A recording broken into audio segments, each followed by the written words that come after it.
Welcome to Circle of Fear. The ledger told one story. 250 souls accounted for at dawn roll call on March 14, 1847. The same ledger, reviewed at dusk that same day, told another zero, not escaped, not deceased, simply absent, as if they had never existed at all. The Riverside Plantation stretched across 4,000 acres of Virginia bottomland, its boundaries marked by the James River to the east and dense pine forest to the west. For 32 years it had operated with mechanical precision under the Harrow family, producing tobacco and corn in quantities that made Richmond merchants wealthy. The plantation's records were meticulous. Every bushel, every birth, every death documented in leather-bound books, kept in the main house's library. These records would later become evidence in one of the most perplexing investigations in antebellum Virginia history. What makes this case extraordinary isn't simply the number of people who vanished.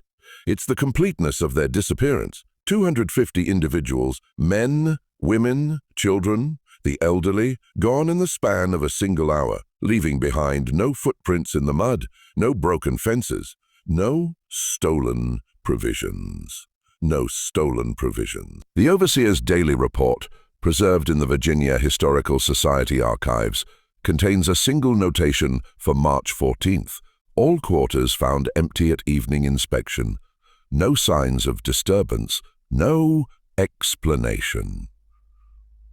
Before we continue with the story of what happened at Riverside Plantation and the decades-long mystery that followed, understand this. What you're about to hear has been deliberately obscured from historical record.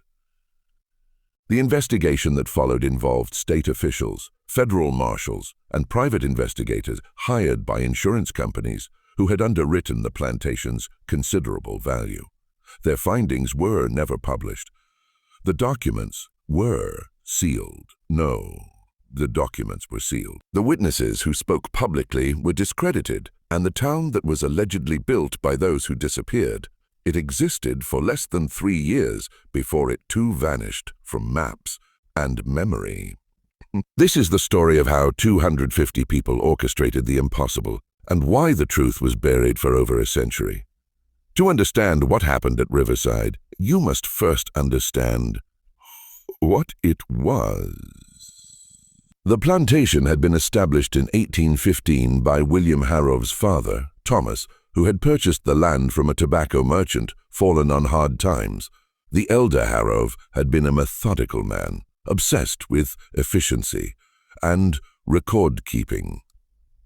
He had designed the plantation's layout himself, positioning the quarters in a location that could be observed from the main house, ensuring that the work buildings were arranged for maximum productivity and establishing routines that governed every aspect of plantation life.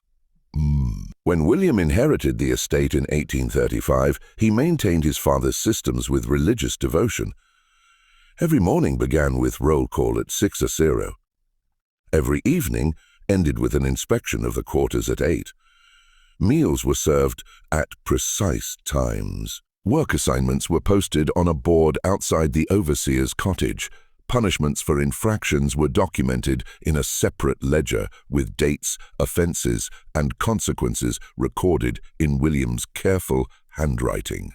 The main house was a 3-story structure of red brick with white columns supporting a wide porch that wrapped around 3 sides. From the second-floor windows, one could see across the entire plantation. The quarters to the north, the tobacco fields to the south, the cornfields to the west, and the river glinting in the distance to the east. William's study occupied the southeast corner of the second floor, positioned so he could observe both the quarters and the main work areas without leaving his desk. Catherine Harrow, Williams, managed the domestic operations with similar precision. She had been raised on a plantation in South Carolina and brought with her firm ideas about how a household should be run. The main house staff consisted of 12 individuals who lived in a separate building behind the kitchen. cooks, housemaids, a butler, heiress, and personal servants for the family members. Catherine kept her own set of records documenting the household's daily operations in a series of journals that she had maintained since her marriage in 1828. The Hargrove children, William, Jr., age 32, Thomas, age 29, and Elizabeth, age 26, had all been raised on the plantation and had absorbed their parents' attitudes and methods. William, Jr., managed the tobacco operation. Thomas oversaw the corn production and livestock, and Elizabeth, unmarried and living at home, assisted her mother with household management and served as the plantation's unofficial schoolteacher for the family's younger relatives and the children of neighboring plantation owners. By all accounts, the Hargroves considered themselves enlightened owners. They provided adequate food and clothing, allowed religious services in the chapel every Sunday, and rarely resorted to the harshest forms of punishment that were common on other estates. William frequently remarked to visitors that a well-treated laborer is a productive laborer, and he believed his plantation's consistent profitability proved the wisdom of this approach. What the Hargroves failed to recognize, what they were constitutionally incapable of recognizing, was that beneath the surface of compliance and routine, an entirely separate world existed, a world of whispered conversations, coded messages, and careful planning, a world that had been building toward March 14th, 1847 for years. The population of Riverside in early 1847 was remarkably diverse, a consequence of Thomas Harrow's purchasing practices and William's later acquisitions. This diversity would prove crucial to what happened, though the Hargroves never understood why. Among the oldest residents was a man named Samuel, who had been born in Africa and brought to America in 1804 before the legal importation of slaves was prohibited. He was in his 60s by 1847, his hair completely white, his body bent from decades of labor, but his mind remained sharp, and he served as an unofficial elder and advisor to the community. Samuel spoke multiple African languages and served as a bridge between the African-born residents and those born in America. He also possessed knowledge of herbal medicine, navigation by stars, and oral history preservation, skills that would prove invaluable. Then there was Marcus, the head carpenter, who had been purchased from a Baltimore estate in 1829. Marcus was 53 years old in 1847, a man of medium height with powerful shoulders and hands scarred from decades of working with wood and metal. He had been trained by a master craftsman in Baltimore and possessed skills that went far beyond simple carpentry. He could read architectural drawings, calculate structural loads, and solve complex engineering problems. The Hargroves valued him highly for his ability to construct and repair buildings, furniture, and equipment. They had no idea that he had been using those same skills for an entirely different purpose. Marcus had a wife, Hannah, and 3 children. 2 daughters, Rachel and Sarah, ages 19 and 16, and a son, David, age 14. Hannah worked in the main house as a seamstress, a position that gave her access to information about the family's plans and visitors. Rachel and Sarah worked in the fields during planting and harvest seasons, and in the main house during winter months. David worked in the carpentry shop with his father, learning the trade. Dinina, the head cook, was 46 years old and had been at Riverside since 1833. She had been purchased from a Virginia estate after her previous owner died and his property was liquidated.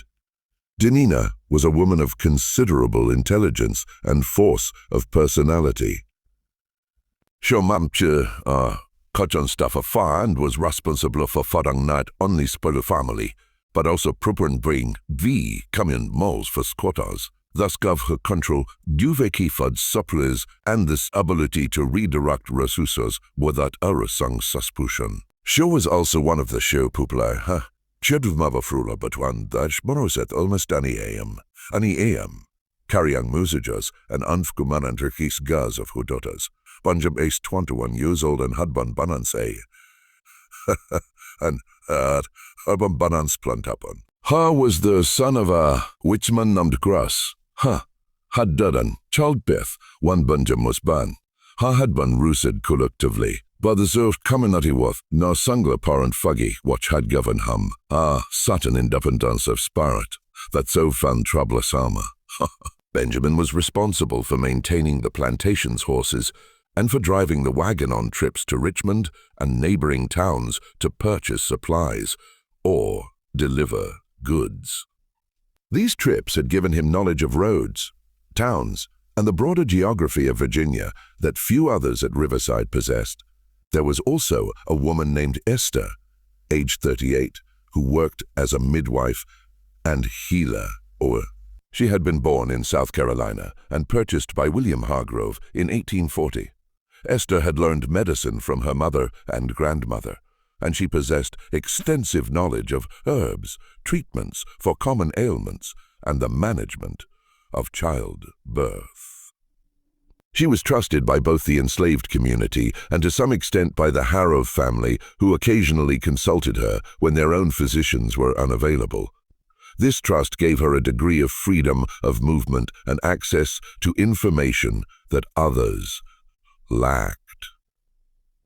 Among the younger generation was a man named Joseph, aged 27, who worked in the blacksmith's forge. Joseph had been purchased from a Maryland estate in 1842 and brought with him skills in metalwork that made him valuable to the plantation's operations. And he could repair tools, shoe horses, and fabricate metal components for equipment and buildings. He was quiet and kept largely to himself, which led the Harrows to consider him simple-minded. In reality, Joseph was highly intelligent and had been using his position to create tools and implements that would be needed for purposes the Harrows never imagined. There were many others, each with their own skills, knowledge, and roles in the community. There was Ruth, a woman in her 50s, who organized the Sunday religious services and maintained the chapel. There was Jacob, a man in his 40s, who managed the vegetable gardens that supplemented the community's diet.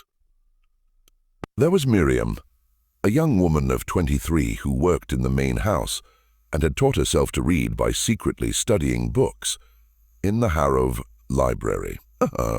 There was Thomas, not to be confused with Thomas Hargrove, a man in his 30s who worked in the tobacco fields and had an encyclopedic knowledge of the surrounding forests from years of hunting to supplement the community's food supply. Each of these individuals and dozens of others had been carefully observed and evaluated by Marcus, Denina, Samuel, and a small core group who had been planning the escape for years. Each had been assigned specific roles based on their skills, knowledge, and trustworthiness, and each had been preparing in their own way for the night of March 13th, 1847. The planning for the escape had begun in the winter of 1842-1843, though its roots went back even further. The catalyst had been a conversation between Marcus and Samuel, the two oldest and most respected men in the community. It had been a cold January night, and Marcus had been working late in his shop, repairing a wagon wheel by lamplight. Samuel had appeared at the door, moving quietly despite his age, and had asked if they could speak privately. What followed was a conversation that would change the course of 250 lives. Samuel had begun by asking Marcus a simple question. If you could leave this place, where would you go? Marcus had been startled by the directness of the question. Such conversations were dangerous. Even speaking of escape could result in severe punishment if overheard. But something in Samuel's tone suggested this was not idle speculation. North, Marcus had replied carefully. To a free state, Pennsylvania, maybe? Or further, Samuel had nodded slowly. And how would you get there? I don't know. The roads are watched. The river is patrolled. And even if I made it, I'm one man. What about Hannah? What about my children? What if it wasn't just you? Samuel had asked. What if it was all of us? Marcus had stared at the old man, trying to determine if he was serious or if age had finally affected his judgment. All of us? That's impossible. 250 people can't just disappear. Where would we go? How would we travel? How would we eat? Those are good questions, Samuel had said, questions that need answers. But first, answer this. Is it impossible because it truly cannot be done? Or is it impossible because we've been taught to believe it cannot be done? That conversation had planted a seed. Over the following weeks, Marcus found himself thinking about Samuel's question. He began to observe the plantation with new eyes, not as a place where he was trapped, but as a problem to be solved. How were they contained? What were the actual barriers to escape? What resources did they have access to? What knowledge did they possess collectively that could be applied to the problem? He began to have quiet conversations with others he trusted. Dinah, who controlled food supplies. Benjamin, who knew the roads and geography. Joseph, who could fabricate tools. Esther, who understood medicine and could treat injuries or illness during a journey. Ruth, who could organize and motivate people. Each conversation was careful, oblique, never stating the ultimate goal explicitly, but feeling out whether the person could be trusted and what they might contribute. By the spring of 1843, a core group of about 15 people had formed. They met in small groups, never all together, usually during the Sunday religious services, when conversation was expected and less likely to be monitored. They began to develop what would eventually become the plan. The first major decision was about destination. The initial assumption had been that they would flee north to free states or Canada. But as they discussed the logistics, the problems became apparent. The distance was enormous, hundreds of miles. The route would take them through populated areas where they would be conspicuous. Even if they reached free territory, they would be fugitives subject to recapture under federal law, and the journey would be especially difficult for the elderly, the very young, and the infirm. It was Samuel who proposed the alternative. What if we didn't run away? What if we disappeared? The distinction seemed subtle, but it was crucial. Running away meant fleeing to somewhere else, somewhere known, somewhere that could be pursued. Disappearing meant vanishing so completely that pursuit would be impossible because no one would know where to look. Where can 250 people disappear to? Marcus had asked. Somewhere no one would think to look, Samuel had replied. Somewhere close, somewhere in Virginia itself. The idea seemed absurd at first. Virginia was slave territory. Staying in Virginia meant staying in danger, but as Samuel explained his reasoning, the logic became clear. Everyone would expect them to flee north.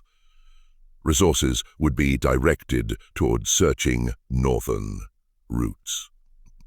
If they instead went west into the mountains and found a remote location where they could establish themselves, they might remain hidden long enough to organize a more permanent solution.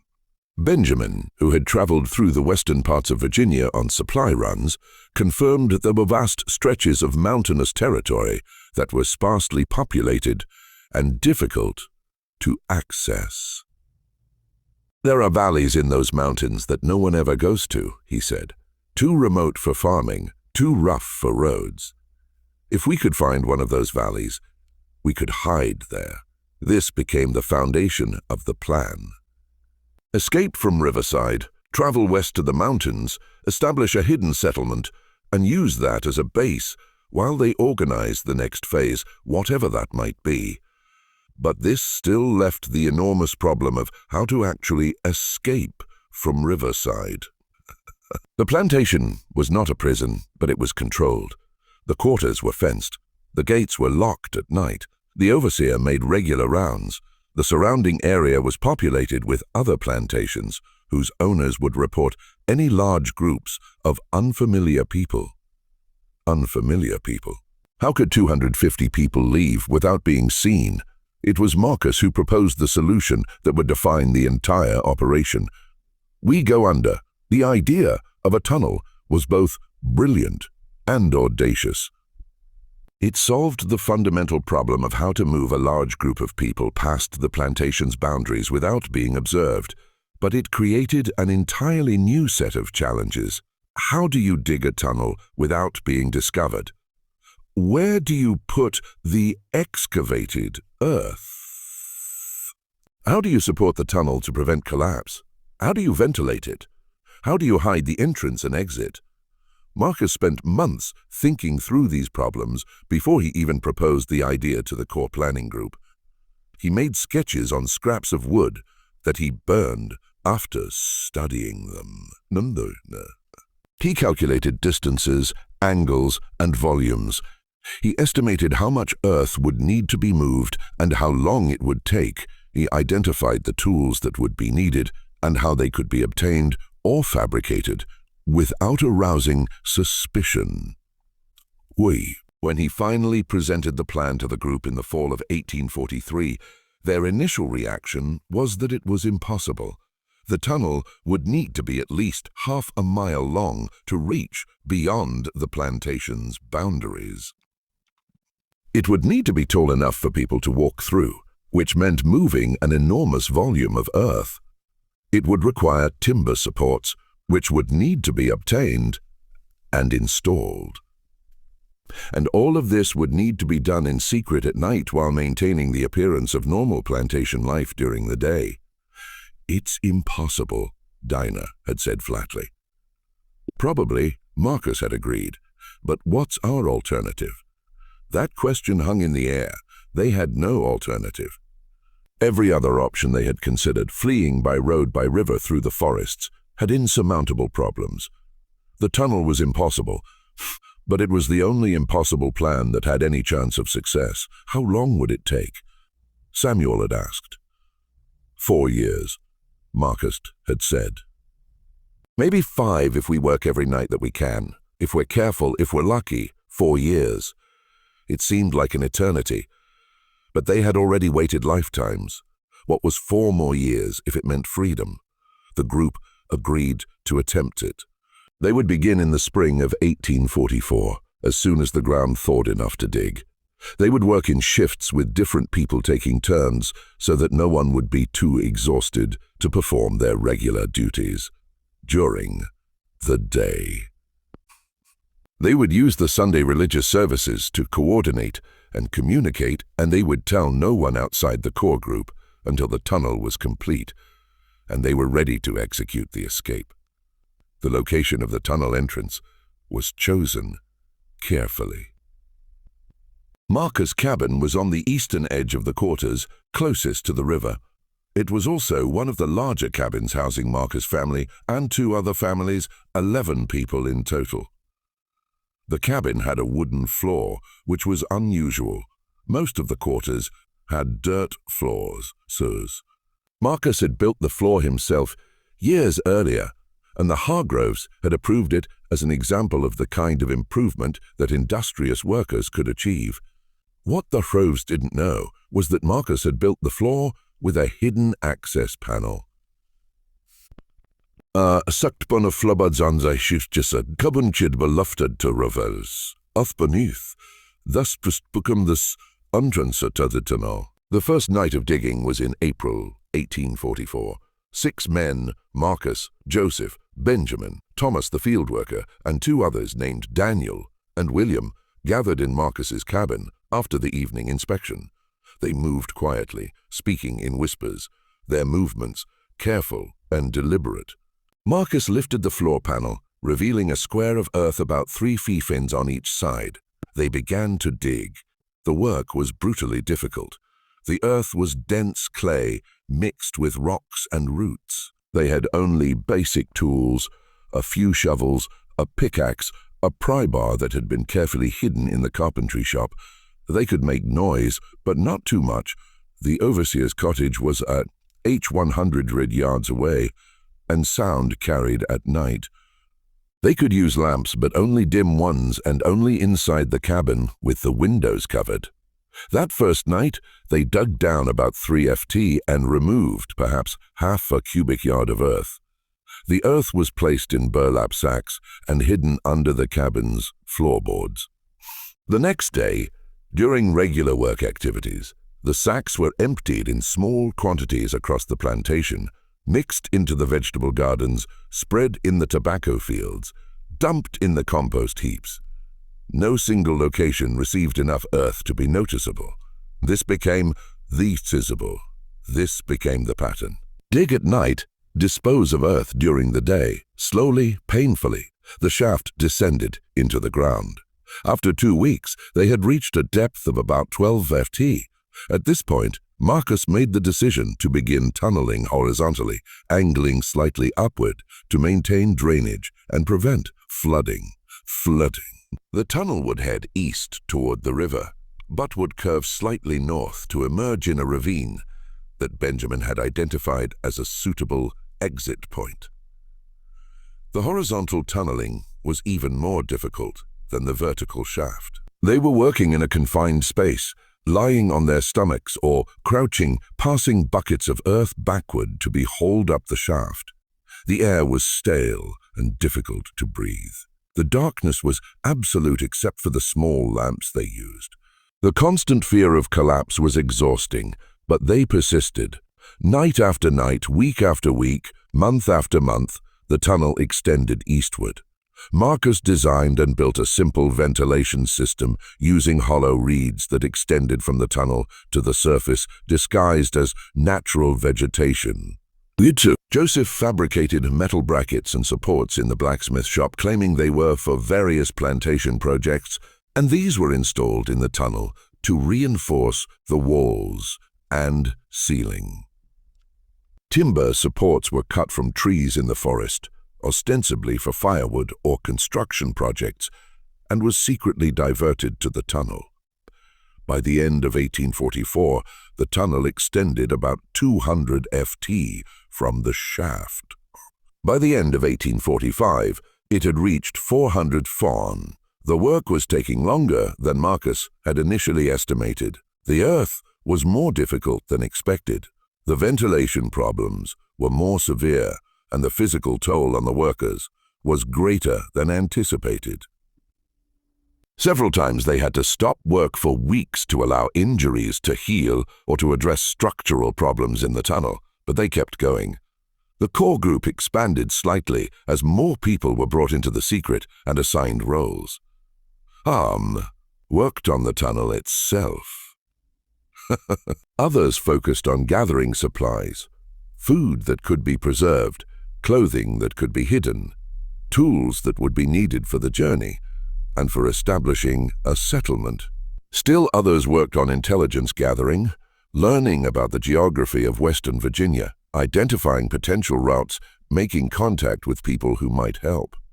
Dina used her position to slowly accumulate extra food supplies.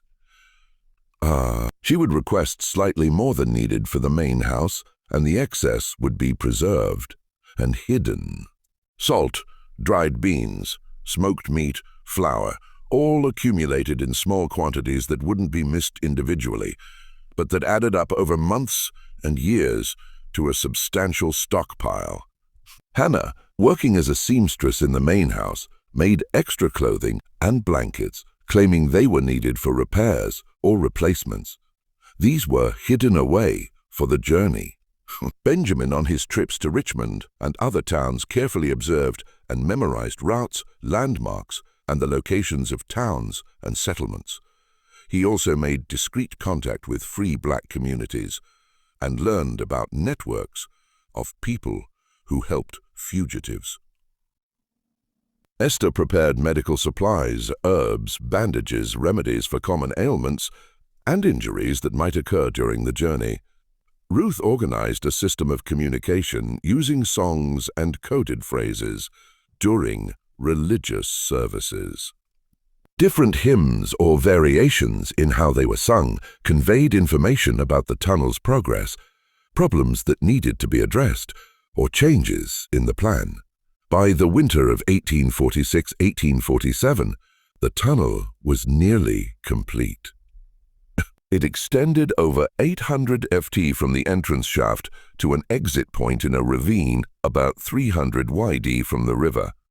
The exit was carefully concealed behind a false rock face that Marcus had constructed using his carpentry skills. From the outside, it appeared to be a natural rock formation. Only someone who knew exactly where to look and what to look for would be able to find it.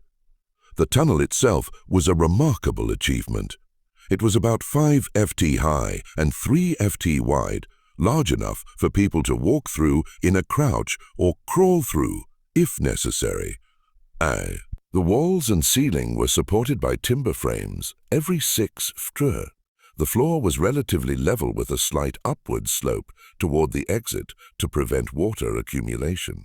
Small chambers had been carved into the walls at intervals, providing places to rest or store supplies.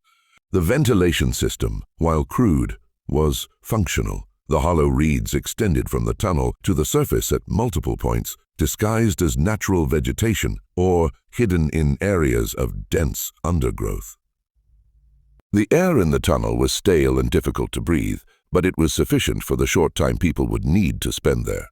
In February 1847, Marcus called a meeting of the core planning group. "It's done," he said simply. "The tunnel is complete. The tunnel is complete. Now we need to decide when to use it." The decision of when to execute the escape was as critical as the planning itself. It needed to be a time when conditions were optimal, weather suitable for travel, ground conditions passable, and timing that would give them the maximum head start before the disappearance was discovered. The core group debated for weeks. Some argued for waiting until summer when the weather would be warmest and travel easiest. Others pointed out that summer meant longer days, which meant less darkness for travel and more chance of being seen. Some suggested fall after the harvest when food would be most plentiful. Others noted that fall meant the approach of winter, which could be dangerous in the mountains. Samuel, drawing on his decades of experience and observation, proposed early spring. "The ground is soft enough to travel," he explained. "The weather is cool, which means we can travel during the day if we're in remote areas without risking heat exhaustion. The days are getting longer, but it's still dark enough at night for the initial escape. Whoa. And it's before planting season, which means the hard groves will be focused on preparation, not on watching us as closely." The group agreed. Early spring it would be. But which day specifically? Benjamin suggested March 13th. "It's a Saturday," he explained. Saturday, he explained. The Harrows always have a social gathering on Saturday evenings, dinner with neighbors or family from Richmond. They'll be distracted. The overseer usually drinks on Saturday nights after his rounds. And Sunday is our day for religious services, which means we're expected to be up early. Anyway. Afwylaf sodwnat, walhav ulaf sonderbefatharulas wagan. Thus Lajuk was sund, much thutunth, utunfuda savan becomes sein suget dat, but thus krutud na problem. Ein vom 250 pupler of is tunado trufoisan femupupan lachen to zorabzatsufususos. The core group had been small, about 20 people who knew the full details of the tunnel and the escape plan. Everyone else knew only that something was being planned, but not what or when. Ruth developed a system for the final communication.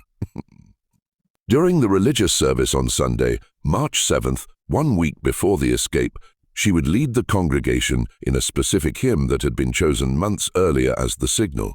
The hymn was Go Down Moses, a song about liberation from bondage that was commonly sung in the quarters. But Rathwoodst sangeth with a specific vorich an stradvuza chunjung man wood an that which bar manang foster thus had been proper to listen for at ust some luck najad varatpan to anawano. After the service, the core group members would quietly spread the word to specific individuals who would in turn inform others. The message was simple. Saturday night, be ready, bring nothing. Tell no one outside the community. Maori says, the week between March 7th and March 13th was the most tense period of the entire 4-year planning process. Everyone knew that discovery at this stage would be catastrophic. They had to maintain absolute normalcy in their behavior while simultaneously preparing for the escape. Marcus and his team made final inspections of the tunnel, reinforcing weak points and ensuring the ventilation system was functioning. Dina and her team moved the accumulated food supplies to a hidden location near the tunnel exit where they could be quickly loaded for transport. Benjamin others which savas godas reviobiatas rutas one funnelium. Osti si prepared medical cuts for the musjuna. Ruth organized trouplos tunnel prerutusong families with young children in theirs, oldala, which mother must slulla. The Harrows noticed nothing unusual. William commented in his journal on March 11th that the people seem in good spirits, anticipating spring planting. Catherine noted on March 12th that Dinah had prepared an especially fine dinner and that the household staff performed their duties with unusual efficiency. On the evening of March 13th, everything proceeded normally. The Roves hosted a dinner party for several neighboring plantation owners and their families. The meal was elaborate, prepared by Dinah and her kitchen staff. Ovisuk jar de prushud, mothers avenung runs at it zora, as was working through those quotas, and nothing that ul samad quat and adulala. Unrotunad to his kutaj, and as was his custom and sakdonuts, param self of wasuvwaska and satlad and fasuvnang. In the quarters, people prepared in silence. They wore their sturdiest clothing and shoes. They gathered their children and explained in whispers that they needed to be absolutely quiet. The elderly and infirm were helped by younger, stronger individuals. Everyone waited for the signal. At 9:00, Marcus emerged from his cabin and walked slowly through the quarters, as if taking an evening stroll. As he passed each cabin, he gave a slight nod. This was the signal. It was time. The escape began at 9:15 p.m. on March 13th, 1847. The moon was a thin crescent, providing minimal light exactly as planned. The temperature was cool, but not cold, around 45 degrees F. A light breeze rustled through the trees, providing ambient noise that would help mask any sounds of movement. The first group to enter the tunnel consisted of Marcus, Samuel, Benjamin, and 3 other men who would serve as guides and scouts. They descended through the shaft in Marcus' cabin and moved quickly through the tunnel to the exit. Their job was to ensure the exit was clear and to begin scouting the immediate area beyond the plantation boundaries. They emerged from the tunnel into the ravine at 9:35 p.m. The false rock face that concealed the exit swung open smoothly on hinges that Joseph had fabricated. The ravine was dark and silent. Benjamin climbed to the top of the ravine and scanned the surrounding area. No lights were visible, no sounds of human activity. They were alone. Marcus returned through the tunnel to signal that the exit was clear. At 9:45 p.m., the main exodus began. Phew! The order of departure had been carefully planned. Families with young children went first, so they would have the most time to travel before dawn. The elderly and infirm went next, accompanied by younger people who could assist them. The middle-aged and able-bodied went last, as they could move most quickly if time became short. The tunnel could accommodate about 10 people at a time, moving in a crouch or crawl. Each group took approximately 10 minutes to traverse the 800 FT from entrance to exit. This meant that the entire population of 250 people would require about 4 hours to pass through the tunnel from 9:45 p.m. to approximately 1:45 a.m. The operation proceeded with remarkable efficiency. People moved in silence, their movements practiced from the rehearsals that had been conducted under the guise of nighttime religious gatherings. Parents carried small children. Older children held hands and followed their parents.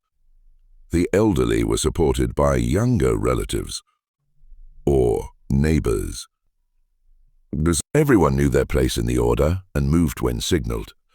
At the exit, Benjamin and the other scouts organized people into groups of about 25. Each group was assigned a guide who knew the route. The groups would travel separately, taking slightly different paths to avoid creating an obvious trail and to reduce the risk that the entire population would be captured if one group was discovered. The first group departed the ravine at 10 grands, he heading west into the forest. The second group left at 10:30 p.m., the third at 11 p.m. By midnight, 5 groups had departed, and the tunnel was still moving people from the quarters to the exit point. In the quarters themselves, the evacuation was proceeding exactly as planned. Each cabin emptied in turn, with people moving silently to Marcus's cabin and descending through the shaft. The cabins were left neat and orderly, with bedding folded and personal items in place. Nothing was taken except what people wore and could carry in small bundles. The goal was to leave no evidence of hasty departure. Ruth was one of the last to leave at approximately 1:30 a.m. Before descending into the tunnel, she took a final look around the quarters that had been her home for 14 years. The cabins stood silent in the darkness. The chapel where she had led so many services was empty. The vegetable gardens where she had worked were still. Everything looked normal, as if people were simply sleeping and would emerge at dawn for another day of labor. By dawn, they would be miles away, and the quarters would be empty. Ruth descended into the tunnel and made her way to the exit. She emerged into the ravine at 1:45 a.m. and was met by Marcus, who had been waiting to ensure everyone made it through safely. "Everyone?" she asked quietly. "Everyone?" Marcus confirmed. 250 souls, all free. The last group, which included Marcus, Ruth, Denina, and several others from the core planning group, departed the ravine at 2 to Dancer. Marcus took a final look at the tunnel exit, then carefully closed the false rock face. From the outside, it once again appeared to be nothing more than a natural rock formation. They turned west and disappeared into the forest. Behind them, Riverside Plantation slept. The main house was dark. The overseer's cottage showed a single lamp in the window, which would burn until Pritchard fell asleep. The quarters were silent and empty. At 5:45 a.m., Gerald Pritchard would emerge from his cottage and walk toward the quarters to conduct the morning roll call. At 16 a.m., he would ring the bell and wait for people to mzrge. At 6:05 a.m., he would begin to realize that something was wrong. At 6:15 a.m., he would be running toward the main house to wake William Harrow with news that would shock Virginia and create a mystery that would endure for over a century. But that was still hours away. For now, 250 people were moving through the darkness, heading west toward the mountains and toward freedom.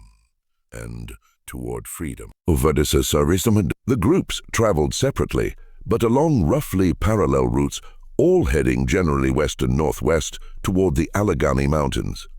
The routes had been scouted over the previous 2 years by Benjamin and others who had been able to travel on plantation business.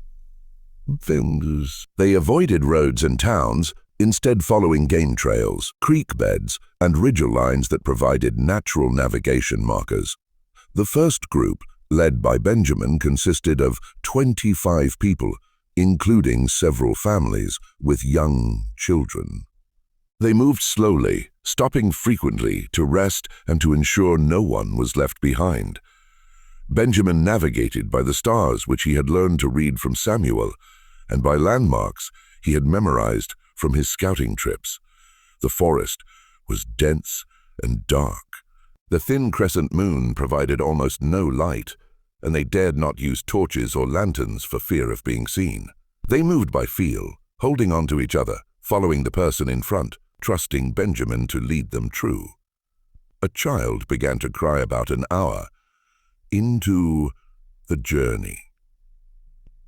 The mother quickly comforted the child, but the sound seemed impossibly loud in the quiet forest. Benjamin called a halt and gathered the group. "We need to be silent," he whispered. "I know it's hard, especially for the little ones, but sound carries at night. We're still too close to the plantation. In a few more hours, we'll be far enough away that we can rest and make some noise, but for now, we must be silent." The group continued. The child, comforted by his mother and exhausted from the excitement and fear, fell asleep and was carried the rest of the night. The second group, led by Thomas the field worker, consisted mostly of younger adults without children. They moved faster than Benjamin's group, covering ground quickly. Thomas led them along a creek bed, using the sound of running water to mask any noise they made, and following the creek's course westward. The third group, led by a man named Peter, who had worked in the stables with Benjamin, included several elderly individuals. They moved slowly, stopping frequently for rest. Peter was patient, never rushing them, understanding that their pace was limited by the physical capabilities of the oldest members. The fourth and fifth groups, led by other scouts, followed similar patterns, moving west, avoiding detection, staying silent, helping each other through the darkness. By dawn, the groups had covered between 8 and 12 miles, depending on their pace. As the sky began to lighten in the east, the group leaders called halts and found concealed locations where they could rest during the day. They chose dense thicket, small caves, or areas of heavy undergrowth where they could hide from any travelers who might pass nearby. The people were exhausted. Many had never walked more than a few miles at a time in their lives. Their feet were blistered, their muscles ahaya, and they were hungry and thirsty. But they were also exhilarated. For the first time in their lives, they were free. They had escaped. They had done the impossible. Benjamin's group found a small hollow surrounded by dense laurel bushes. They crawled into the hollow and collapsed in exhaustion. Benjamin posted 2 people as lookouts, then allowed himself to rest. He calculated that they were about 10 miles from Riverside. If the disappearance had been discovered at dawn as expected, any search would be focused on the immediate area around the plantation. Det var probably så finna, först rosen much futanth, och futa 150 popular lohudan, forests and halles across Western Virginia. They slept fitfully, unused to sleeping during the day, anxious about what would happen next, but sustained by the knowledge that they had taken the first step toward freedom. Bond the math ravasud plundut puchard was deep skavkangset, 2 quarters and running to work William Hamby, with passablenas. The schooner to this, montoons tricket and does. They grups trevdun the ethnat, Huddingtons, doon you consolment, the heasty fund. They moved slowly, limited by the pace of the elderly and the young children, and by the need to avoid detection. The route took them through some of the most remote territory in Virginia. They crossed the James River on the second night, using a ford that Benjamin had identified during his scouting. The water was cold and the current was strong, but everyone made it across safely. They continued west, climbing gradually into the foothills of the Alleghenies. Food was a constant concern. Zaplis, that had been hadden na systenolot that had been distributed among the groups, but ath was not enough to sustain to 150 people for to wa. For to wax, the sapt muntad the saplis bu furfis befurpe jung, godting fish and strums, and a kujondi huntong small gum. Esther's knowledge of edible plants proved invaluable, as did the hunting skills of several men who had experience providing food for the quarters. Water was less of a problem.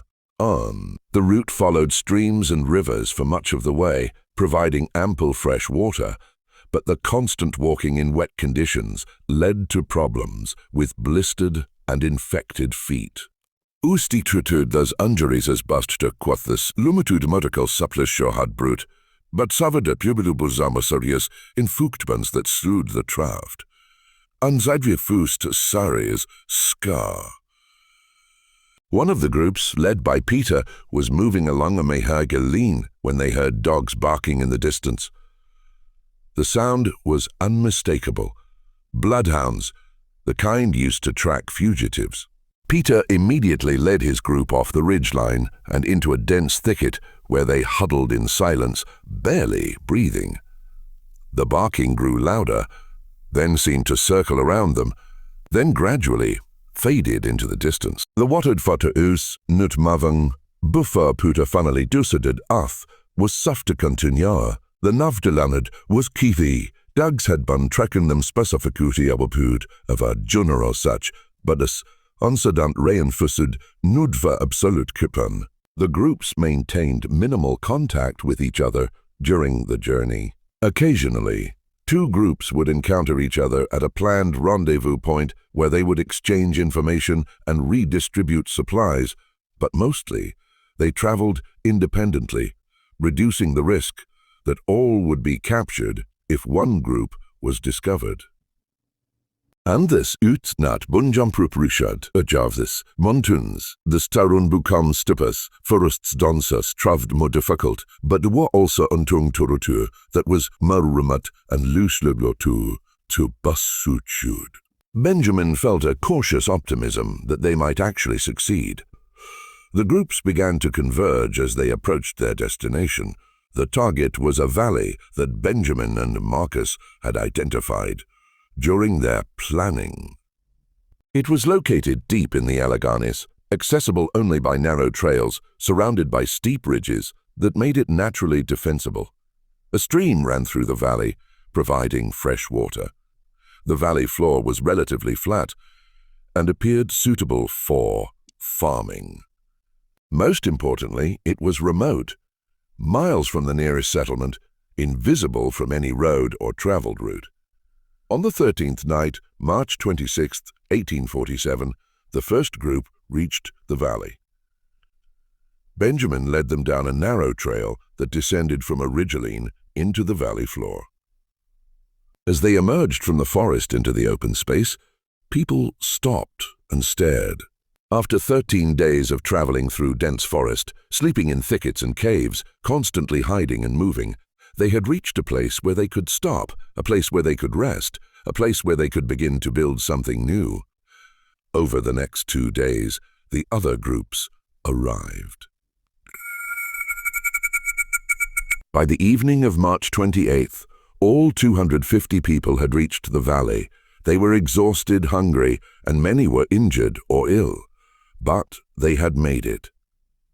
They had traveled over 100 miles through some of the most difficult terrain in Virginia, evading search parties and bloodhounds, and had reached their destination. That night, they gathered in the center of the valley for the first time since leaving Riverside. Samuel the eldest stood before them and spoke. "We have done what they said was impossible," he said, his voice strong despite his age. "We have freed ourselves. We have traveled through darkness and danger. We have reached this place, but our work is not finished.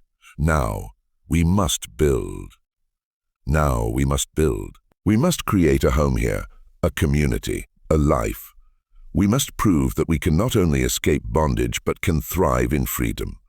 This valley has no name. We have no name. We are people who are not supposed to exist in a place that is not supposed to be here. But we are here, and we will make this work. You'll make this work. The people responded with quiet determination. They were too exhausted for celebration, too aware of the challenges ahead. But they had accomplished the first step. They had escaped, they had disappeared, and now they would build. The first weeks in the valley were focused on survival. Shelter was the immediate priority. The weather in late March was unpredictable. Cold nights, occasional rain, and the constant threat of late-season snow. People needed protection from the elements. Marcus organized construction teams using tools that had been brought from Riverside and others that Joseph fabricated from materials found in the forest. They began building structures. Uts first buildings were simpler log cabins with mud chunkung thatcher roofs and dirt floors, but the were weatherproof and provided shelter. This construct been proceeded quickly because of the skulls that people brought with them. Marcus' carpentry expertise was crucial, but others contributed as well. Several men had experience with log construction from building and repairing structures at Riverside. Women who had worked in the fields knew how to gather and prepare thatch for roofing. Joseph's metal working skills allowed him to fabricate hinges, nails, and other hardware from scrap metal. By the end of April, they had completed about 15 structures, enough to house everyone, though conditions were crowded. Buildings were arranged in rough circle around the central common area with the strumrunning ulun one edge of the settlement. Fud was next priority. The supplies that had brut wennulle exhausted and farpijong un schnatzestun 250 people, the needed to establish agriculture. Jacob, who had managed the vegetable gardens at Riverside, organized farming teams. The valley floor had soil that appeared suitable for cultivation, though it would need to be cleared of trees and undergrowth. They began the laborious process of clearing land using axes and saws to fell trees and fire to clear brush. Planting began in early May. They had brought some seeds from Riverside, beans, corn, squash, and other vegetables. These were planted in the cleared areas. They also dantafford wild plants in the scrandang forests that had been cultivated burris, nuts, and odablo rats. Hundung and Fushung supplemented the dot. Through the summer and fall of 1847, through the winter of 1847-1848, and into the spring and summer of 1848, the nameless town thrived. The fields produced good harvests. The buildings were expanded and improved. The school educated children and adults. The community developed traditions and celebrations. People who had lived their entire lives in bondage were learning what it meant to be free. And then in the fall of 1849, hunters stumbled upon the valley. The hunters were 3 men from a town, about 30 mi to the north. They had been tracking a deer and had followed it into territory they had never explored before. They descended into the valley and found themselves staring at a settlement that, according to everything they knew, shouldn't exist. The watchers saw the hunters before the hunters saw the settlement. The alarm was sounded, a specific pattern of whistles that carried through the valley. People immediately stopped what they were doing and moved toward the forest, following evacuation plans that had been practiced regularly for exactly this situation. By the time the hunters reached the settlement, it appeared deserted. Buildings stood with doors open, fires burned in hearths, food sat on tables, but there were no people visible. The hunters explored cautiously, confused by what they were seeing. The settlement was clearly inhabited. The buildings were well maintained. The fields were cultivated. There were signs of recent activity everywhere. But where were the people? One of the hunters noticed movement in the forest and called out. There was no response. The hunters conferred briefly. then decided to leave. This was strange, possibly dangerous, and definitely something they should report to authorities. They left the valley and returned to their town. Within days, word of the mysterious settlement had spread. Within a week, a militia force had been organized to investigate. Within 2 weeks, the militia arrived at the valley. The settlement was empty. Not deserted in the sense that people had just stepped away temporarily as it had appeared to the hunters. Empty in the sense that it had been deliberately abandoned. The buildings stood intact, but personal items were gone. The fields showed signs of recent harvest. The fires were cold, and there was no indication of where the inhabitants had gone. The militia searched the surrounding area for days, finding nothing. No trails, no campsites, no signs of a large group moving through the forest. It was as if the people had simply vanished, just as they had vanished from Riverside Plantation 2 and 2 years earlier. The authorities ordered the settlement destroyed. The buildings were burned, the fields were trampled, and efforts were made to erase all evidence that the town had ever existed. The location was noted in official reports, but these reports were not made public. The incident was embarrassing. A hidden community of fugitives had existed for over 2 years in Virginia without being detected. Better to destroy the evidence and forget it had happened. But what actually happened to the people? How did they disappear a second time? The answer lies in the warning system and evacuation plans that the community had maintained since its founding. When the hunters were spotted, the alarm was sounded. People immediately evacuated to pre-decided hiding places in the forests surrounding the valley. They remained hidden while the hunters explored the settlement, then waited until the hunters left. But the council recognized that discovery was now inevitable. The hunters would report what they had found. Authorities would investigate. The valley was no longer safe. Over the next 2 weeks, while the hunters were spreading word of their discovery, and while the militia was being organized, the community executed a second exodus. This time, they had the advantage of preparation. They had supplies, tools, and experience. They had identified multiple potential destinations during their 2 years in the valley, and they had established contacts with networks of people who helped fugitives. The community split into smaller groups, each heading in a different direction. Some went north, toward Pennsylvania and Ohio. Some went west toward the Strutu. Some went south paradoxically to through black communities and cities sufdested Blundanen and Dissoper an Etjoben Papkalup. And some, according to later accounts, went even deeper into the mountains to other hidden valleys that they had scouted as potential backup locations. The groups left at different times over the course of 2 weeks, ensuring that no single large movement would be noticed. The Chkorvard sang the kosher shows damois, Europeanals, bar, reverse, umbos of veiferdus anvorensos. Das secundis upon sal was oven marbarisdom, my complet ansprust. The groups scattered so widely and blended so thoroughly into their destinations that tracking them became impossible. Some individuals later appeared in historical records under different names in different locations, but the community as a whole ceased to exist as a unified entity.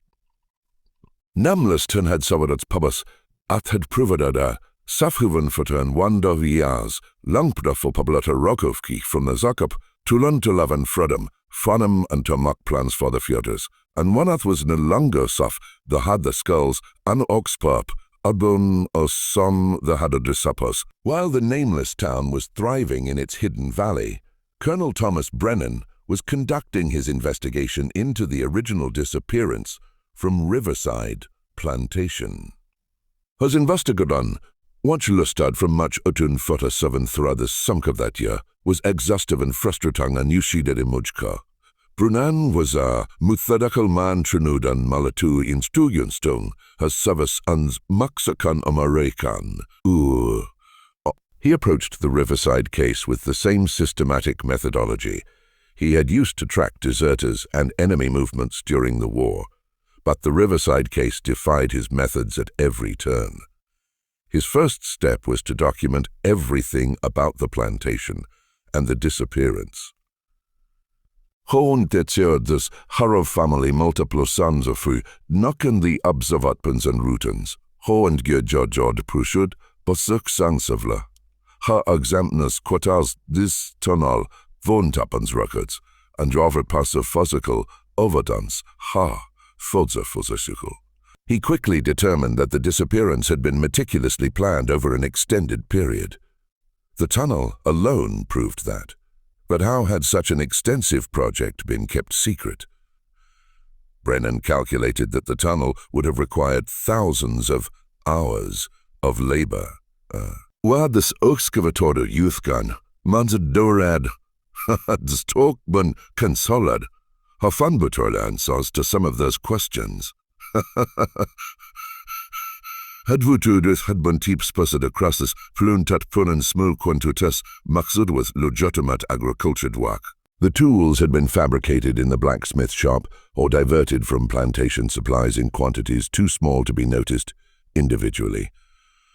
The work had been done at night during times when the overseer was unlikely to be watching closely, but these answers only led to more questions. How had 250 people maintained absolute secrecy about the project? How had they coordinated their efforts? How had they prevented anyone from revealing the plan, either deliberately or accidentally? Brennan interviewed neighbors, merchants in Richmond who had done business with the plantation, and anyone else who might have observed something unusual. He found nothing. No one had noticed anything out of the ordinary at Riverside in the years before the disappearance. He pursued the river theory, searching for evidence that the fugitives had escaped by boat. He found none. He investigated the possibility that they had fled by road, interviewing people at every town and crossroads within 50 miles. No one had seen a large group of people matching the description of the Riverside population. He brought in tracking dogs, which refused to follow any trail. He organized search parties that combed the forests and fields around the plantation. They found nothing. By May 1847, Brennan was forced to conclude that the fugitives had somehow traveled to a destination that was not being searched. But where? North seemed most likely, but his inquiries to authorities in Pennsylvania, Ohio, and other free states had produced no sightings. Canada was possible, but the distance seemed impossible for such a large group to travel undetected. It was in early June that he received the anonymous letter that mentioned the town that has no name and suggested looking in the mountains of Western Virginia. Brennan's initial reaction was skepticism. Why would fugitives stay in Virginia? It made no strategic sense, but the letter's mention of traveling beneath the earth troubled him. The writer clearly knew about the tunnel, and if the writer knew about the tunnel, they might know about the destination as well. Brennan decided to investigate. He assembled a small team, 3 men he trusted, and headed west into the Alleghanies. He had no specific destination, only the vague instruction to look for a hidden settlement in the mountains. The search took 3 weeks. They explored remote valleys, followed rumors and hints from people they encountered, and gradually worked their way deeper into the mountains. And then, in late June 1847, they found it. The discovery of the nameless town was the culmination of Brennan's investigation, but it also presented him with an impossible dilemma. His duty was clear: report the location, facilitate the return of the fugitives to their legal owner. But standing in that valley, seeing what these people had built, understanding the years of planning and courage that had brought them there, he found his certainty wavering. His conversation with Marcus, the carpenter who had designed the tunnel and led the escape, was the most extraordinary of his life. Marcus explained the planning, the execution, and the philosophy behind the escape with remarkable candor. He didn't plead or beg. He simply explained as one intelligent man to another what they had done and why. "We're not asking for your approval," Marcus said. "We're not asking for your help. We're simply asking that you consider what you found here before you decide what to do with that knowledge." Brennan asked questions. How had they maintained secrecy? "Trust," Marcus replied. "We trusted each other completely, and we understood that our survival depended on that trust." How had they coordinated such a complex operation? Careful planning, years of preparation, and a willingness to work together toward a common goal. A common goal. What did they plan to do next? Survive, build, and eventually find a way to help others do the same. Brennan spent 2 days in the valley observing the community, talking with people, trying to understand what he had found. He saw children learning to read in Ruth's school. He saw fields being cultivated. He saw people working together, making decisions collectively, building something that resembled the democratic ideals he had fought for in the war. On the 3rd day, he made his decision. He would return to Richmond and file a report stating that his investigation had reached a dead end. The fugitives had scattered and could not be located. The case should be closed. Marcus asked him why he was making this choice. Brennan's answer was simple. "Because what you've done here is more important than the law that says you shouldn't have done it. Tant lov that makma, truto to ma daughter or to ma principlos, but now that can't bads of one to dastra thus, Brunan kaptas word. Hazafust rupatfulud angela uton futter seven studded, that's investigatfan hadban exhaustive, but unsuccessfully. The editors had vanished completely. Lagla havungskakon multa blodorakbans and undergrotted anich for black kaminatizens north. Kostbadosardens in Schoensaklams bepa, but Brunnen also kapt dutulud pruvat records of Uvor Pang had found in Cluddings that look at one of this valor and has conversations with Mukos and others. Those records, deep skafkad ufte has dathan atan savunta thra, provad dusest complete ukund of what happeneth ravasad, and on sein Nibers, ton. Brunnen continued to monitor the Sudapan after his investigative foot unended. Andu de vats continued existence thra utun fatasina, an anakocha in fatanan, and halana de vats cheskov kabahantas, and the sekund disaponsa full of utun futanan.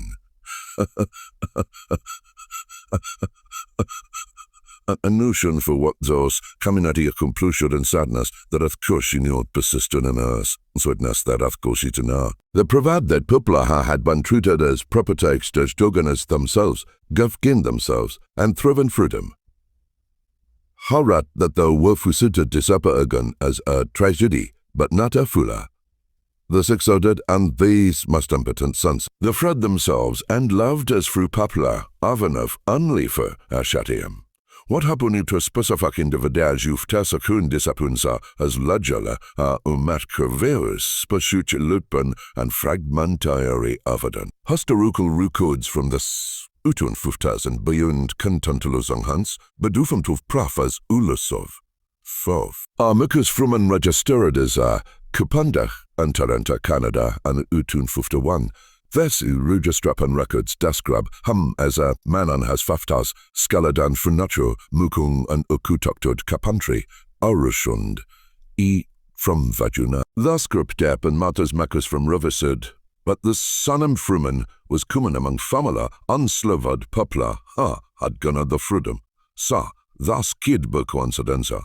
Hov kid sure that mukos frumen of Tarenta had wisnamd hana, and 3 children, Racht, Sarah, and David. Watch matches to his family structure of Mokos from Ravasad, exactly. Adana Roberts upon Padang Hassan feilet forfasat sudi directory lustongs, dasgrub ha, as Uchman of Kalhigara Jundi, from Vajuna, Apurutong, Raspak Tabtofmant, that Katausmant, Latin Rusadance, Uzamns, yet the Zabadan has was Lakutadana, Nobodist was substanced for a black papapatapun, and on Wedus was noted on Dakal records, as Bong Octov on community organizations, and thus onto Grand Roll. Ogon es namaz kumen naf that dafamtav odantafakutban as impossible, but the dottles are suggestive.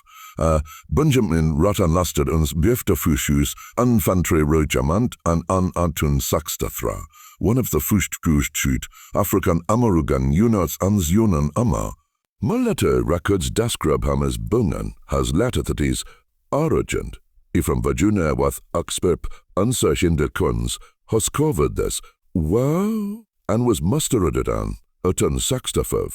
Pastor record show Benjamin Root, Setlang and Massachusetts, and Wakong as a Tumster. Homaridan Utun Saxta Saxon had 4 children.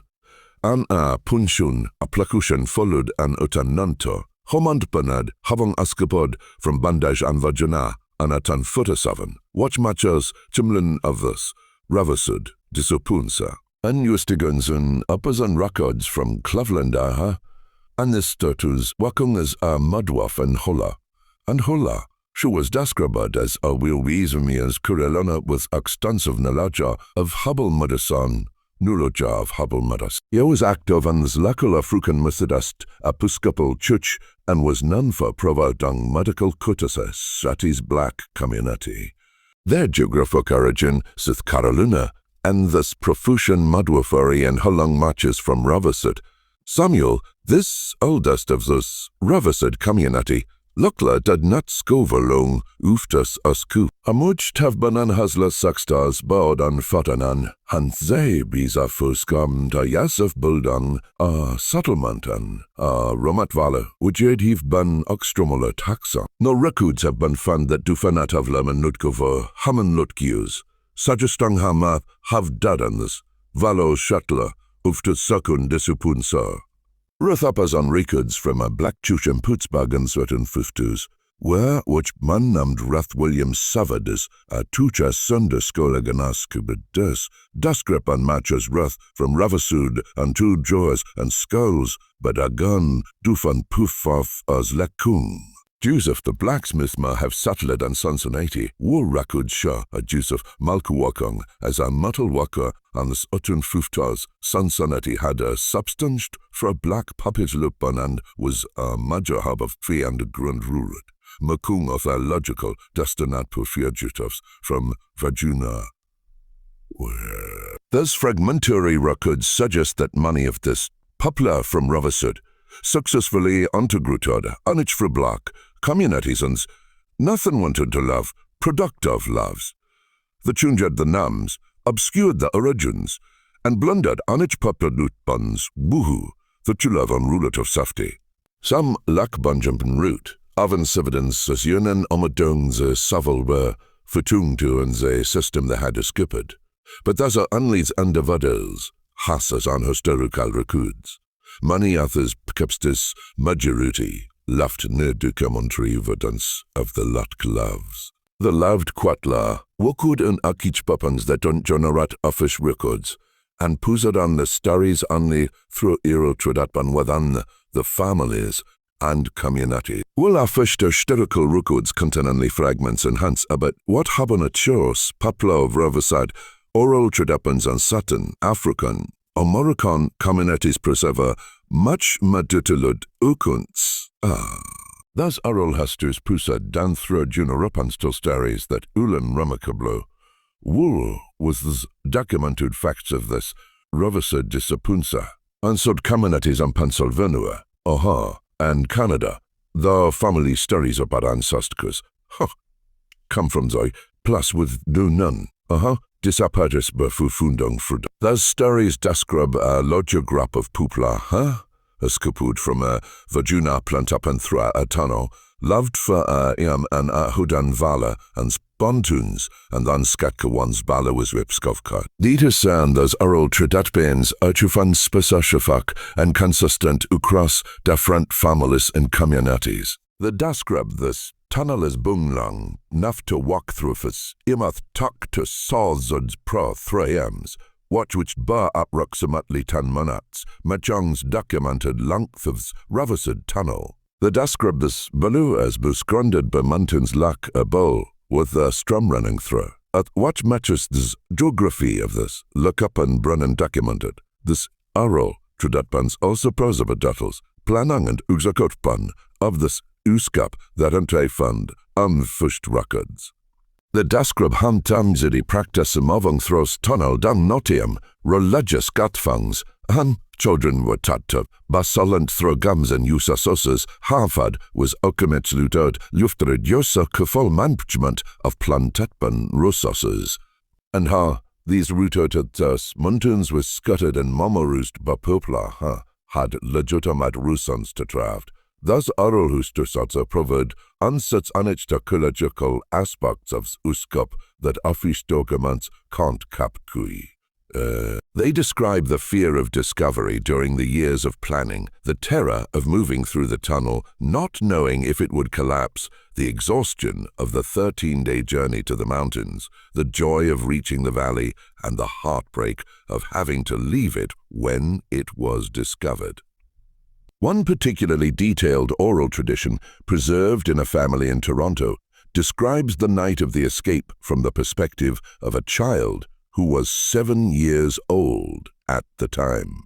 The account describes being woken in the middle of the night, being told to be absolutely silent, being carried through a dark tunnel that seemed to go on forever, and then walking through forests for many nights while adults whispered reassurances. The child remembered reaching a valley where there were other children to play with, where there was a school, and where adults seemed happy for the first time. And then the child remembered they had to leave again.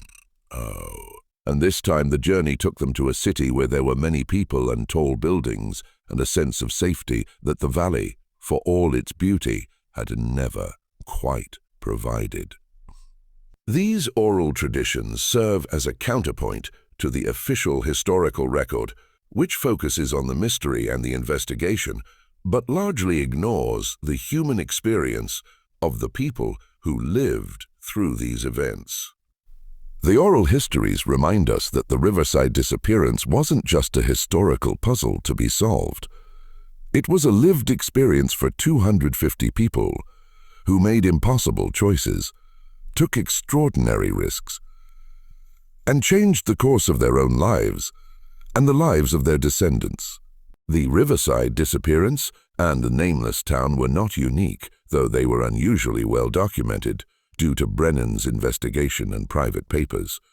Historical research suggests that similar hidden communities existed in remote locations throughout the South during the antebellum period. The Great Dismal Swamp straddling the border between Virginia and North Carolina was known to harbor communities of fugitives who lived in the swamp's interior beyond the reach of slave catchers. The Appalachian Mountains contained numerous remote valleys that could have sheltered hidden settlements. The Okefenokee Swamp in Georgia, the Bayou of Louisiana, and the forests of eastern Texas all had areas remote enough to conceal communities of people who had escaped bondage. These communities were typically small, a few dozen people at most, and were often temporary, lasting only a few years before being discovered or before the inhabitants moved on to more permanent freedom in the North or Canada. But they served crucial functions. They provided safe havens for people fleeing bondage. They demonstrated that self-governance and self-sufficiency were possible, and they served as nodes in the broader network of resistance to slavery. The nameless town in the Virginia mountains was unusual primarily in its size and in the completeness of its disappearance from the original plantation. Most escapes involved individuals or small groups. The coordination required to move 250 people simultaneously was extraordinary. Extraordinary. But the underlying strategy, creating a hidden community in a remote location, was part of a broader pattern of resistance. The networks that supported these communities were extensive and sophisticated. Free black communities and cities provided resources, information, and contacts. Quaker communities and other religious groups opposed to slavery provided material support and safe houses. Even some white Southerners who were uncomfortable with slavery, though they might not actively oppose it, would sometimes turn a blind eye to fugitives passing through their areas. Dakla. The Underground Railroad, which has become the most famous symbol of resistance to slavery, was only one part of this broader network.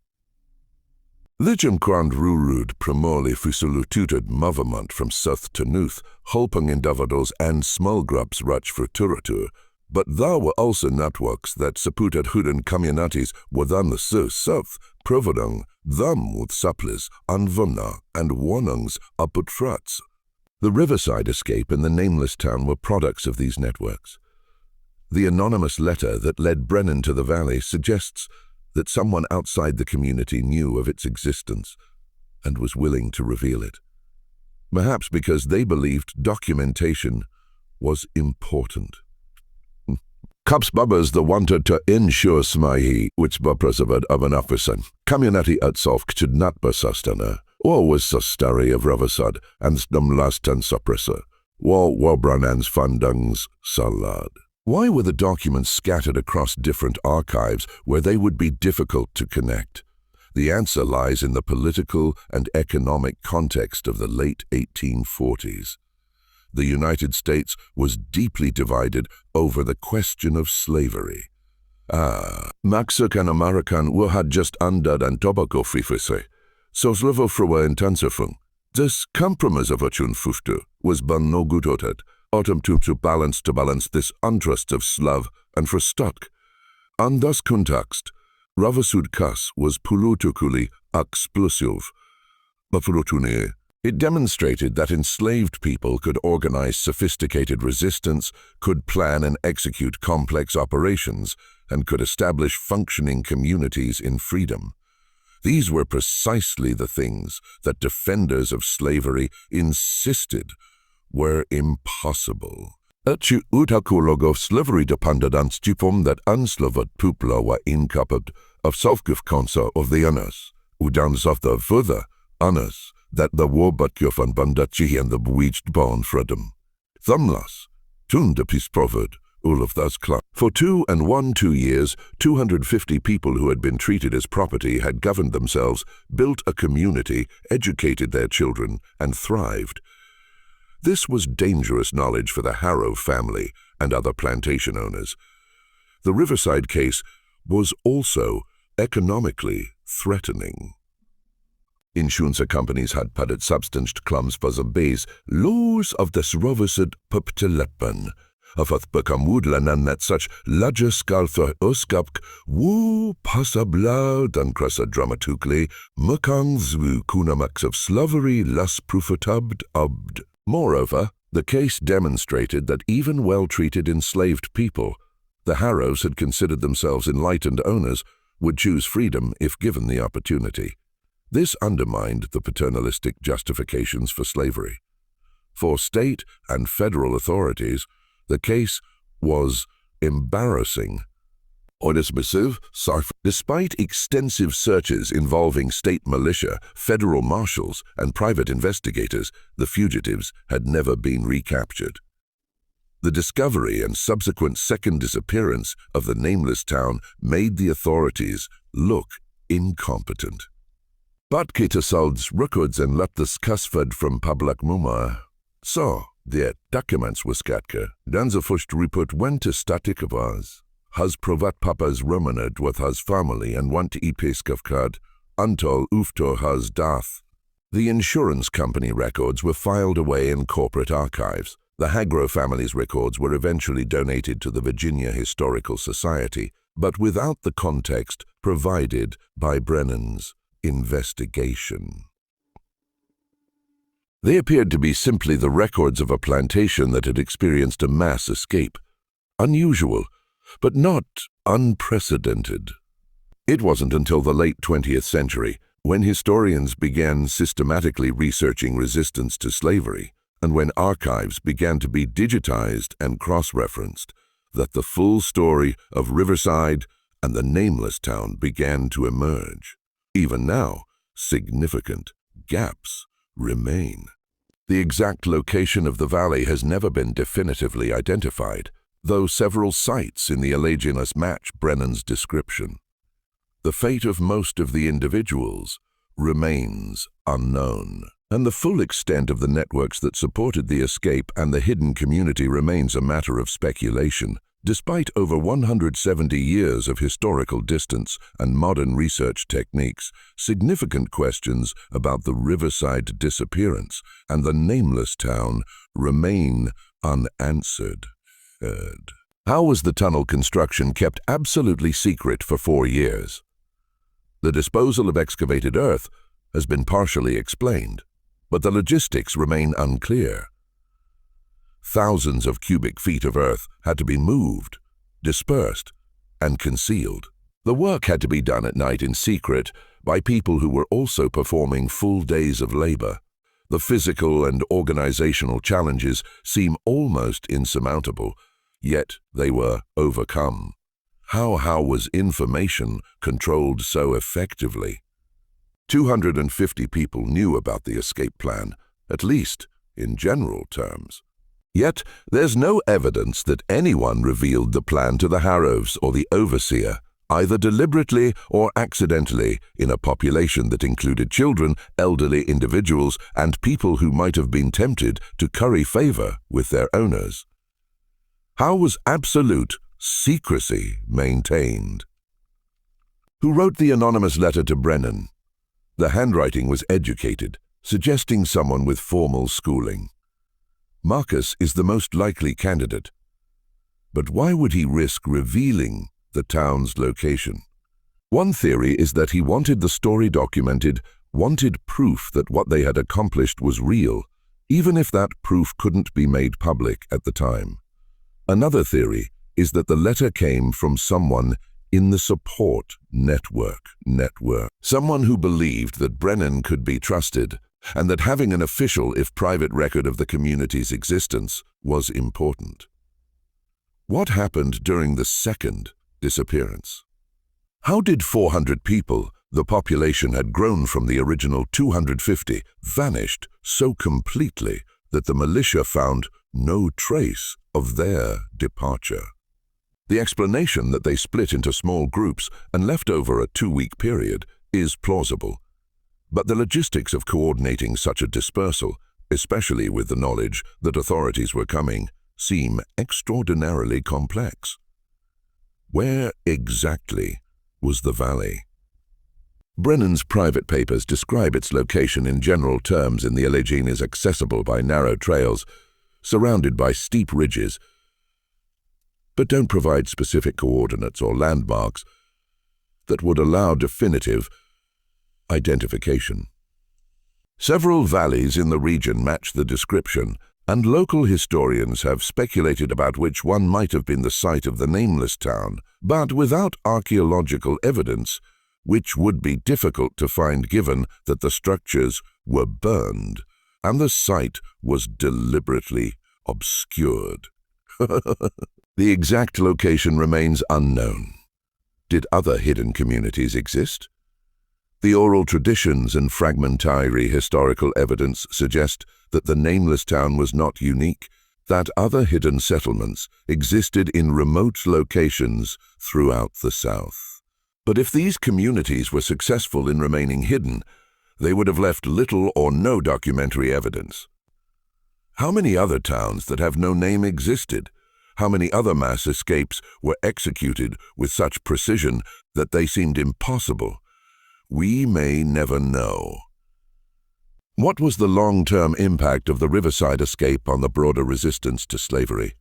Did the techniques developed for the Riverside escape, the tunnel, the coordinated mass movement, the hidden settlement influence other resistance efforts? Now, there are hints in the historical record that similar methods were used in other cases, but direct connections are difficult to prove. The suppression of the Riverside story means that it couldn't serve as an open example or inspiration, but information could have spread through the networks that supported resistance to slavery. The story of how 250 people disappeared from Riverside Plantation in 1 hour and built their own town is at its core a story about human capability, courage, and the drive for freedom. It's a story about Marcus, a carpenter who used his skills to design and build a tunnel that made the impossible possible. About Samuel, an elder who preserved knowledge and wisdom that guided the community. About Dina, who used her position to accumulate resources and information. About Benjamin, who learned the geography that would lead them to safety. About Esther, who provided medical care that kept people alive. About Ruth, who organized and educated.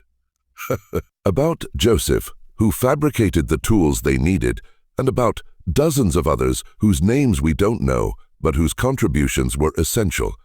It's a story about planning and patience. 4 years of digging a tunnel in secret, years of accumulating supplies in quantities too small to be noticed. Years of scouting routes and making contacts. Years of building trust and maintaining secrecy. The escape wasn't spontaneous or lucky. It was the result of meticulous preparation and extraordinary discipline. It's a story about community and cooperation. 250 people working together toward a common goal, trusting each other completely, supporting each other through danger and hardship. The escape succeeded not because of individual heroism, though there was plenty of that, but because of collective action and mutual support. It's a story about resilience and adaptation. When the nameless town was discovered, the community didn't surrender or despair. They executed a second disappearance, scattered to new locations, and continued their lives in freedom. They had learned that freedom wasn't a destination, but a continuous process of resistance, adaptation, and survival. And it's a story about the power of suppression and the importance of memory. The official historical record tried to erase this story to make it disappear as completely as the people themselves had disappeared. But the story survived in private papers, in oral traditions, in fragmentary records scattered across archives. It survived because people believed it was important. Because they understood that what happened at Riverside and in the nameless town was significant, not just for those who lived through it, but for everyone who came after. The story challenges us to reconsider what we think we know about slavery and resistance. It demonstrates that enslaved people were not passive victims, but active agents who could plan, organize, and execute sophisticated operations. It shows that communities could be built and sustained even in the most difficult circumstances. And it reminds us that the historical record is incomplete, that there are stories that have been deliberately suppressed or accidentally lost, and that recovering these stories is essential to understanding our past. The tunnel at Riverside has long since been filled in. The valley where the nameless town stood has returned to forest. The people who orchestrated and executed the escape have been dead for over a century. But their story remains preserved in documents and memories. A testament to what people can accomplish when survival demands the impossible. They were there, and then they weren't. 250 people who disappeared in an hour and built a town that existed for 2 years before disappearing again. a mystery that baffled investigators at the time and continues to fascinate historians today. A story that was supposed to be forgotten, but that refuses to be erased. And somewhere in those mountains, if you know where to look, you can still find traces. Foundations hidden under decades of leaf litter, depressions in the ground where buildings once stood, the remnants of a community that existed in the spaces between maps, built by people who were never supposed to be free in a place that wasn't supposed to exist. They proved it was possible. They disappeared, they built, they thrived, and they disappeared again. And in doing so, they left a legacy that extends far beyond the 2 and 1 years that the nameless town existed. They demonstrated that freedom could be taken, not just granted. That communities could be built by people who had been denied the right to build. That the impossible could be achieved through planning, courage, and collective action. The official records say the case was closed in August 1847, that the fugitives were never found, that the mystery was never solved. But that's not quite true. The mystery was solved. Brennan solved it. He found the nameless town. He spoke with the people who had built it. He documented what they had accomplished. He just chose not to reveal what he had found. He chose to let them keep their freedom, to let their town exist, for as long as it could, to let their story remain hidden until a time when it could be told, without endangering anyone. That time has come. No, our time has come. These paplo of Roversud and as namlas tananlangan, but the story can finally be told not as a legend a omuth, but as a historical fact. 250 vrud zappod from one plantatpan and one uk, the travde through a tunnel that had spant for use building. They journeyed for 13 days through forests and mountains. They built a town in a hidden valley. They lived there for 2 and 1 years, and when that town was discovered, they disappeared again, scattering to new lives in new places. It happened. The records prove it. Prove it. And the fact that it happened, that it was possible, that it was accomplished, matters more than any of the questions that remain unanswered. They did the impossible, and in doing so, they changed what we understand to be possible.